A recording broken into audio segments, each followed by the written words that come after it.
Namaste. How's it going? Bandhas are the most essential when it comes to energy channeling. So bandhas are regulators of energy. Either you open the valve so you can flow more energy into that particular center, or you tighten the valve so you can constrict and then filter. So you can just send that proper level of electricity depending on the element at hand. All right.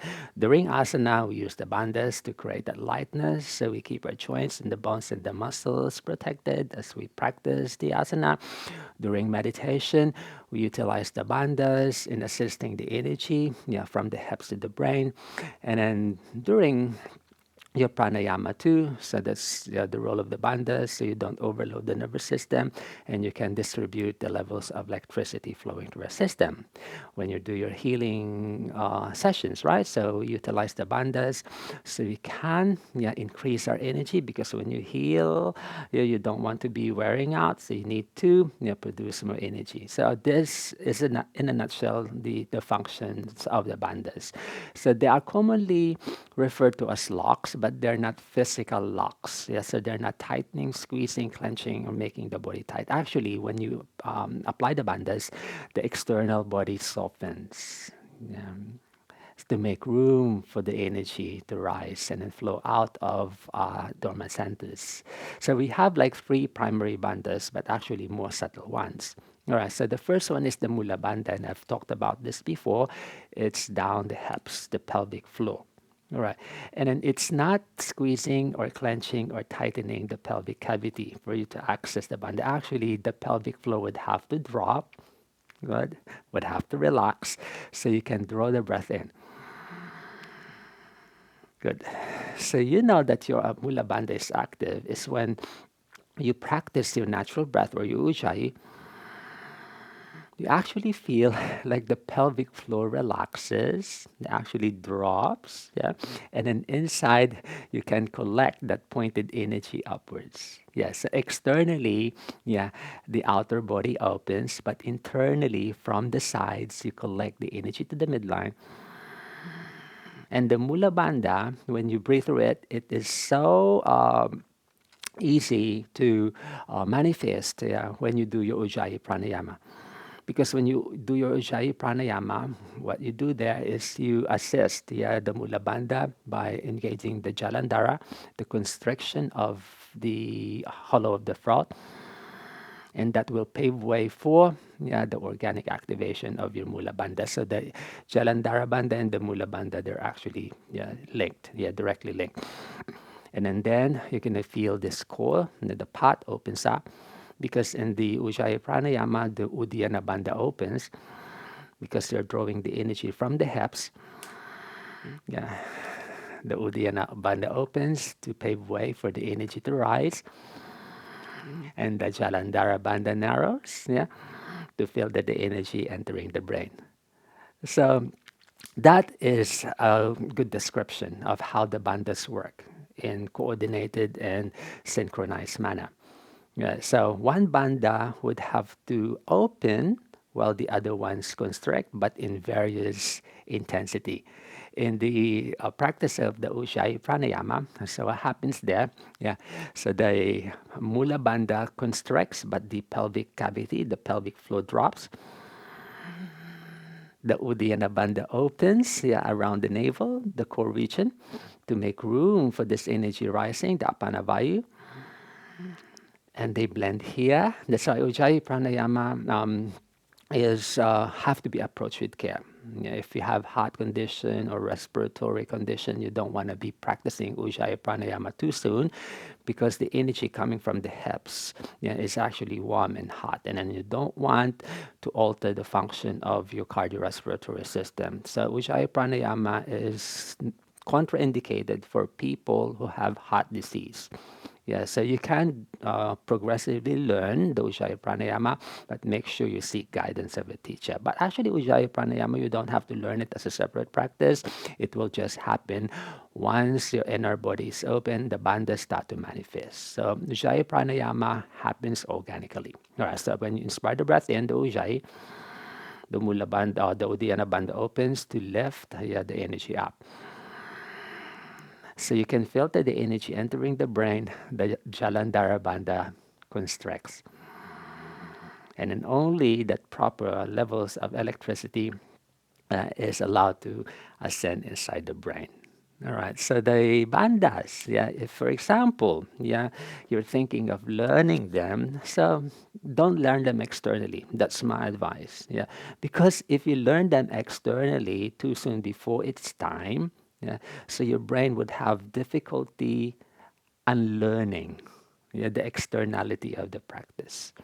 Yeah, so for me, the more meaningful way to learn and then develop your bandhas is not to learn them. Right. Continue your preparatory cleansing practices, kriyas. And what are this? Yeah, of course, it starts on your shatkarmas or your initial cleansing practices. Yeah, and then your teacher will be able to guide you depending on their situation, depending on your level, because shatkarmas, they are quite complex. If you want to tackle this, please seek guidance of a teacher. And then after the karmas, yeah, of course, this will also require us to observe and regulate and program our off the mat observances, our diet, lifestyle, reduction of mental stress. All of this form part of your preparatory cleansing practices. Then after that, you need to, yeah, make sure that your body is open, yeah, mobile, dynamic, yeah, flexible. And if you practice asana, that takes care of that.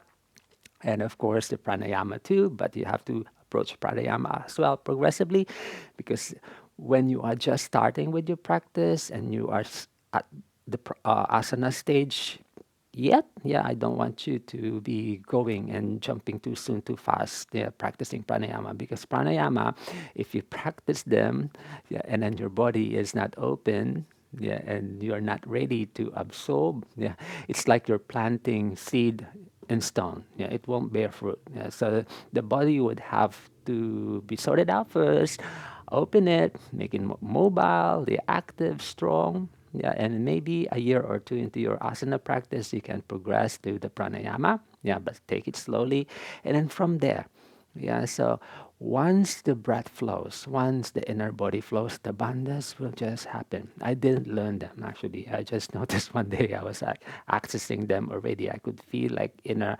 sensations inside I have not felt before in the practice. And yes, that's the initial stage of the bandhas manifesting, and it will grow over time. It will grow over time. You will be able to realize spaces inside your body you never thought were there, and then they will appear, and then they will assist you in you're performing that element or technique.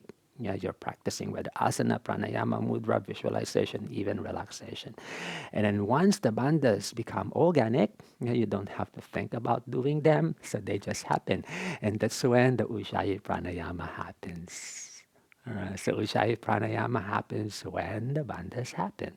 Yeah, that's why Ujjayi pranayama, yeah, it's also referred to as the breath of victory, the victorious breath, because really, yeah, it's your reward. It's your reward for your hard work. It's your reward for your patience and commitment to the practice. Yeah, and Ujjayi pranayama, again, the sound. Yeah, don't think about the sound. Yeah, so the sound will just happen as you breathe through it. And the sound is not loud. The sound is quiet, actually. It's humming, it's relaxing. Yeah, it's not competitive, it's not loud, and it's not actually very external. It's not external at all. Like the inhalation, you can hear it, but the person sitting next to you, yeah, yes, but subtle, but yeah, it's not the sound that makes the Ujjayi pranayama, the technique itself. It's the inner sensation. It's how you feel inside the body. As you inspire the breath in, you feel the outer body opens, and then you narrow the pathway inside, and then the abdomen, the Uddiyana Bandha here opens to pave way for the rising of the apana, and it warms the heart, nourishes the lungs inside.